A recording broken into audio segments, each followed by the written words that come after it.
What's up, Tailgaters? My name is Tailgate Nate. Welcome back to my channel. Yesterday, I started a new weekly series where I'm doing my personal top 10 players in various positions.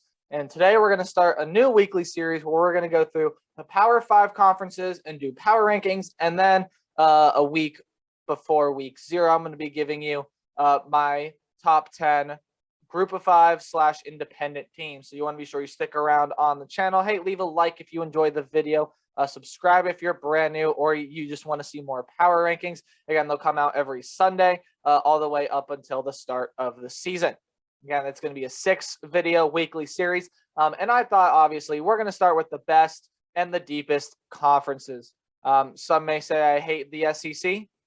Say what you want. But to me, the SEC is by far and away the deepest conference in all of college football. I mean, just when you look at look at some of the teams that are on screen right now: Bama, Georgia, Florida, LSU, Ole Miss, Kentucky. Even you still got Auburn, Missouri. Could be like there are so many good teams in the SEC. A lot of teams that can surprise, and maybe a couple that can disappoint as well. And hey, these power ranking videos are made for us to agree to disagree.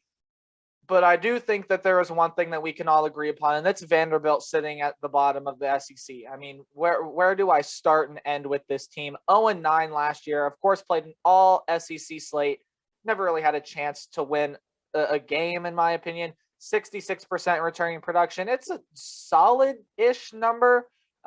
It's not terribly great. And like with a number like that in a conference like the SEC and recruiting the way Vanderbilt does, not very well. It's just a recipe for a disaster if you're a Vanderbilt Commodores fan. Just not a lot to like here about this Vanderbilt team.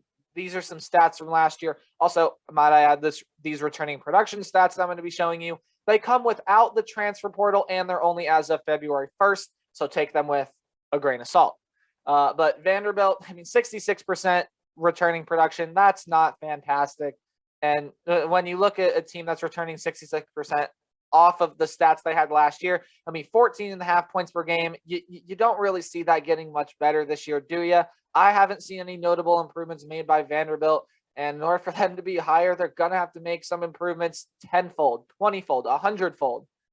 Vanderbilt's just clearly the bottom team in the SEC to me, number 14. Now, number 13 through 11, you can swap around again. These videos are made for us to agree to disagree. But I went and put South Carolina at 13. And the big reason I did was because of that returning production number, 47%. Again, you can take it with a grain of salt, but that's still pretty accurate for South Carolina. And they're also losing guys to the transfer portal. I believe their starting quarterback, Ryan Hilinski, went over to Northwestern to be the starter there after Peyton Ramsey is now gone. When you look at South Carolina, though, 2-8 last year, not great. But it's kind of what we expected from South Carolina. They have some nice pieces. Running back Kevin Harris is one of the best in the nation, one of the best in the SC, possibly one of the best in the nation. You'll have to find out what I think come my top 10 running back list next week, or I should say this upcoming Saturday. When you look overall, that returning production number, hey, that is one of the worst in the nation at 47%.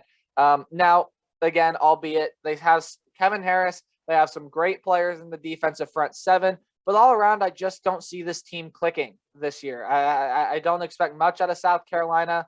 I've said before, maybe they can pull off an upset if they, start playing really well, but even then, that's kind of a slim chance. I don't expect much out of South Carolina this year. Definitely have to find a new quarterback for that position, and their defense has to improve a lot. They're allowing 100 more yards per game than they're actually gaining. So just improvement overall needed from South Carolina. They're at number 13. Number 12 for me is Tennessee, and I've talked about Tennessee before, but where do I start with this team? 3-7 last year. Not what Tennessee has been used to, but of course, Tennessee's just been trending down past couple of years. 54% returning production. Hey, not horrible. Well, actually, that's pretty horrible. I believe it's also one of the worst at least down there with some of the worst in the nation. But that 54% doesn't show you the transfer portal. Just Jarrett Guarantano, Eric Gray, Ty Chandler, Henry To'oTo'o. You could name countless other players that are transferring out of Tennessee. Now, they do have some guys transferring into Tennessee, but in my opinion, it's not really going to be as noticeable as the losses that they have. Now, they do have a new head coach in Josh Heupel. We all know how good his offense can be. Of course, you know his offense from his days at UCF. So maybe Tennessee gets off to a hot start, but overall, I just don't know what to think about this Tennessee team. I don't think they're going to be too fantastic. I have them at number 12. 11, I have Mississippi State. And I've talked about Mississippi State before. I think Mississippi State has been well overrated.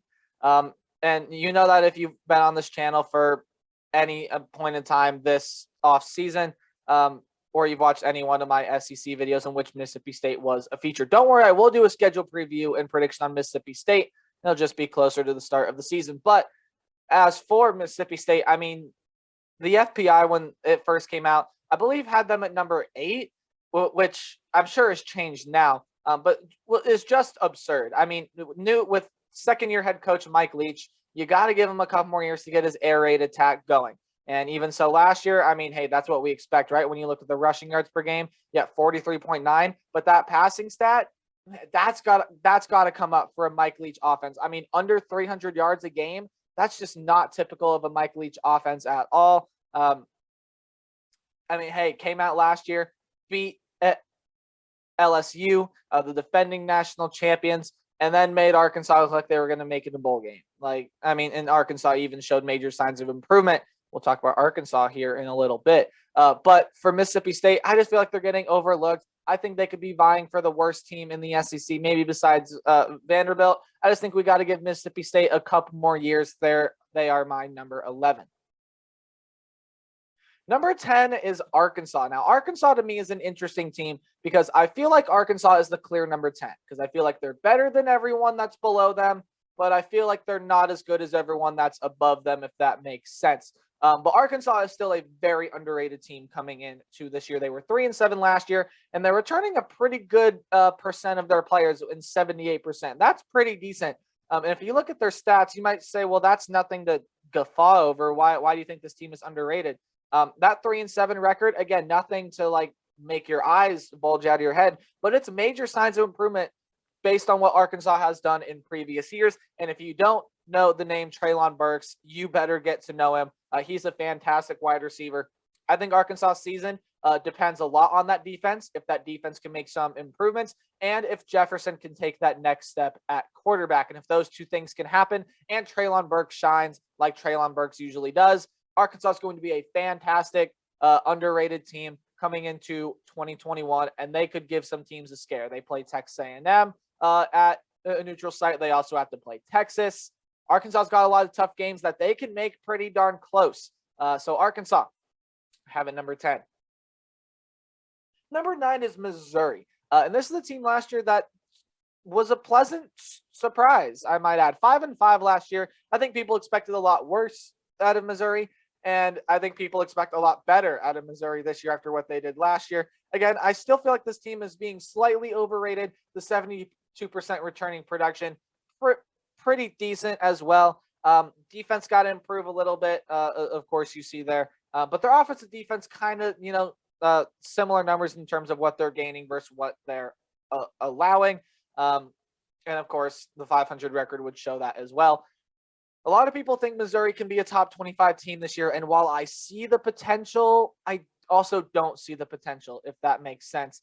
I think Missouri can be a really solid team this year. I think Missouri going to have some pretty decent wins this year. And I think can easily get back to a bowl game if they really want to, which, let's be honest, every team does. But I don't believe the top 25 hype about Missouri. I think they're going to be a decent team, yes. But anything super special? No. There are some people saying that Missouri can be the second best team in the SEC East, and I just don't see it. Missouri, to me, is the number 9 team in the SEC, just a little bit better than Arkansas just because of what they've done in prior years. And I just feel like Missouri's proven a little bit more up to this point. So Missouri, for me, is at number 9. Number 8 and number 7, I could see you flipping as well. Again, hey, videos made to agree to disagree. Auburn is at number 8. And for me, the team ahead of them is just slightly ahead of them because I'm a little bit higher on the team ahead of them. You can probably guess which team that is by now.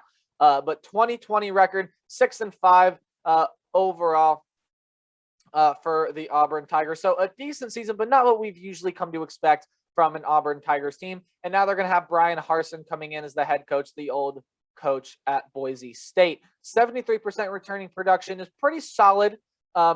And when you look at this team, it was a pretty solid team last year. My question is, can that offensive line improve? And I've talked about it before. Yes, I do think it can improve, and I think it's going to improve. If not at all, just slightly this year. I don't follow recruiting too closely, but I do know that offensive line wasn't a big recruiting thing for Gus Malzahn. I believe someone even commented that way early in my schedule preview and predictions. But for Auburn here, I mean, I don't know. I don't know what to expect from them this season. Of course, with Seth Williams gone, I mentioned he is coming back in a previous video, and that is incorrect. I mean, still have Bo Nix, still have Tank Bigsby, still some solid and okay playmakers on the defensive end. I'm just very unsure about this team, especially with a new head coach. Bo Nix has got to find a new top target. I'm expecting another middle-of-the-road season for Auburn this year. I'll do a preview prediction on them later this offseason. So you have to wait to find out my more in-depth thoughts on Auburn. But for right now, they're number 8 in the SEC. Number 7 in the SEC is Kentucky. And again, it's just because I'm a little more higher on Kentucky than I am Auburn. And I think Kentucky is going to fare a little bit better than the Auburn Tigers this year. You know, I have Kentucky 8-4, did that video a little bit ago. 60% returning production. You might say, well, how are you high on this team? Well, if you watch my Kentucky video, you know that I think this is one of the biggest winners of the transfer portal. Probably not the biggest winner, but they are definitely up there. Hey, getting Will Levis as a quarterback after losing Terry Wilson. Kentucky's finally going to start passing the football, getting some new assistant coaches under Mark Stoops. This is going to be a really underrated team. Now, you did lose Jamin Davis, a first-round NFL draft pick, but there are still some solid players on the defense that are getting really overlooked. And I haven't even mentioned a huge reason why Kentucky's even going to start passing the football, because they got another transfer at wide receiver, Wan'Dale Robinson, over from Nebraska. Came over to Kentucky to be closer to family and friends. And it's going to fare off well from a football perspective for the Kentucky Wildcats. They also have Chris Rodriguez, I think is one of the more overlooked and also yet not running backs in the entire nation. Does he follow my top 10 list? You're going to have to find out on Saturday. But this Kentucky team, I'm really high on. I think they're going to surprise a fair amount of people this year. Kentucky, for me, is at number 7. The clear number 6 for me is Ole Miss. 5-5 last year, although there were signs of improvement, and this offense was the best in yards per game in the SEC. 555.5 yards per game, and they did that both through the air and on the ground. Matt Corral, you'll know, possibly snubbed him from my top 10 list. Was an honorable mention in yesterday's video. I just want to see Matt Corral get more consistent. What was it? He had 11 interceptions in 2 games last year. That can't happen again if you're Matt Corral, but that he is one of the most talented arms in the entire country. I just want to see him get a little more consistent is all. 2020 record, of course, I just said was 5-5, but 81% returning production. Pretty good considering you are losing Elijah Moore at wide receiver. Now, you do still have guys like Dontario Drummond, and you still have Jerrion Ealy in the backfield, but my question is, can this defense improve? You'll know I'm really high on Ole Miss because I think their offense is going to win them a lot of games. This offense is going to score a lot of points this year, but if that defense can improve a little bit, I think Ole Miss can be a scary good team. For me, they are at number 6. Number 5 for me is LSU. Now, the team at number 5 and number 4, again, you can switch around either way. I'm just a little less high on LSU. I don't want to say I'm high on the team at number 4, but I just don't know about LSU this year. 79% returning production, a pretty good stat. But for me personally, no matter who starts at quarterback, whether it's Miles Brennan, Finley, Johnson, whoever happens to start, I'm just unsure about the talent that LSU has at the quarterback position. Now, you can't deny the talent they have around them. Keyshawn Boot's going to leave the wide receiver group. Terrion Price, Davis Price, the running back that is coming back for LSU, pretty good running back as well. Derek Stingley, the best cornerback in the entire, or I should even say the best defensive back in the entire nation. This LSU team has got a lot of talent, and last year, yes, while it may have been a fluke, it worries me that it may have started a trend for at LSU. I'm just unsure about this team coming into this year. It's why I have them at number 5. The expectation, though, is still really high. Number 4 I have is the Florida Gators. Again, I have no problem if you want to switch LSU, Florida, go ahead. I'm just a little more certain about the Florida Gators. You know what they're going to have. Emory Jones is going to end up being that quarterback, and they got some solid playmakers on defense, albeit the defensive numbers are not great. But that defensive returning production does tell me that this defense should get a little bit better. Now, of course, the offensive returning production does worry me quite a bit. I mean, 41%. I believe that's among the worst offensive returning production numbers in the nation of what was a pretty explosive offense last year with Kyle Trask, Kyle Pitts, Kadarius Toney, et cetera, et cetera. However, I do think this team is still going to be pretty solid, still going to be a pretty solid team. Not more I have much to say about the Florida Gators. We'll have to see how they fill in pieces there. Yeah, you're also going to have Comor Gamble at tight end for Kyle Pitts. Not an upgrade by any means, but still a solid player. Florida for me is number 4. And the clear number 3 for me is Texas A&M. After 9-1 season last year, a lot of people seem to think Texas A&M is going to be right back to where they were last year, and I don't see that happening. They're returning 60%, and I've heard a lot of people say, well, Haynes King is going to be better than Kellen Mond, and my argument to that is, well, then he would have started last year. That's how football works. If you're better, you start. That is exactly how anything works. If you're better, then you're going to get the higher position. And, well, Haynes King might prove to be better than Kellen Mond. Right out of the gate, I don't think that that's going to happen. And they still have Zach Calzada back there. And for all we know, he could be the starter as well, although it does look like it's trending towards Haynes King. Hey, you still got one of the best tight ends in the nation. You got a real good running back in Isaiah Spiller. And the tight end's name is Jalen Weidermeyer, by the way. And then you also have DeMarvin Leal, a really good player on the defensive line. Overall, I think this is going to be a really good Texas A&M team. I don't know that they're going to be right back in the playoff conversation like they were last year. I think they're going to have to work through a couple of things. And Jimbo Fisher's squad going to be pretty solid again this year, right back to where they were last year. I don't think so. They're my number 3 because the 2 teams ahead of them are a lot better. Now, it's usually been Alabama and then everybody else. The gap is closing because at number 2, I have the Georgia Bulldogs, and this is possibly the best Georgia team that they have had in a long time. And this is Georgia's best shot to win a title in the college football playoff era. Last year, they were 8-2, so kind of slow. Of course, tried not to, they were trying to figure out who their quarterback was going to be, and they've settled on JT Daniels. Now, JT Daniels seemed to clear up his interception problem last year. We'll have to see if that continues this year or if, of course, the interception plague ends up getting him again. I don't think it will be. JT Daniels was my snub from my quarterback video yesterday. I know one person in particular really got on my case about that. And it's not that I don't like JT Daniels. I think JT Daniels is a pretty good quarterback. I've just never been a huge JT Daniels guy, and maybe I haven't watched him enough or whatever have you. But I've just never been a huge supporter of JT Daniels. Like I've always thought he was good. I've never thought he was great. Hey, he can change my mind this year, though. Absolutely should have been an honorable mention in my video yesterday. But Georgia, hey, even with George Pickens out, JT Daniels is still going to have the best group of pass catchers Georgia's probably ever had, especially with Arik Gilbert coming in, the transfer from LSU, and they're getting a transfer from Clemson and Darion Kendrick at cornerback.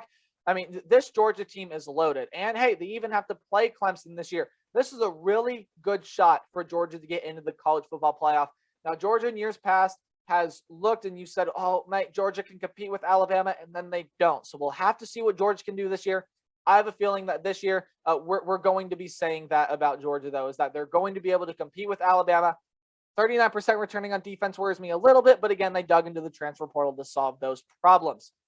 But again, the number 1 for me is Alabama, although the gap may be shrinking. Of course, the national champions last year, undeniable. No one was getting in their way, not even my Ohio State Buckeyes. I mean, I think they gave it.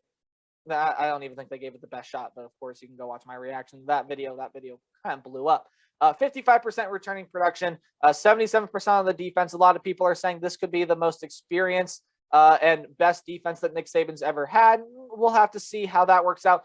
33% returning on the offense. That's not fantastic, but when you look at the talent that Alabama has, you got Bryce Young, quarterback. We know how good he's supposed to be. Brian Robinson at running back. We know how good he's supposed to be, along with, again, a room full of 5-star running backs. John Mechie, Jamison Williams, going to be those 2 wide receivers. You got Jaleel Billingsley at tight end, and the defense as well. I mean, you can list off countless names on the defense as well. Henry To'oTo'o, the transfer from Tennessee, is coming in. There's nothing not to like about this Alabama team. My number 1 team in the nation as of right now, although the gap is shrinking between Georgia and Alabama. We'll have to see if Georgia maybe even can overtake it sometime this season. But I'm going to leave it here on Alabama. Thank you guys so much for watching my SEC preseason power rankings. Hey, agree to disagree with me in the comment section below. Again, just be mindful of what you say. Keep it PG, please.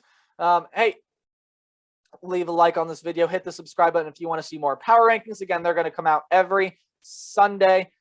Tomorrow, we're going to be getting right back into schedule preview predictions, and we're going to look at the Northwestern Wildcats. Can they get back to a Big Ten championship in the wide open Big Ten West? You're going to find out my thoughts tomorrow. Remember to play hard, but tailgate harder. I'll see all of you guys tomorrow when we talk about Northwestern. Goodbye.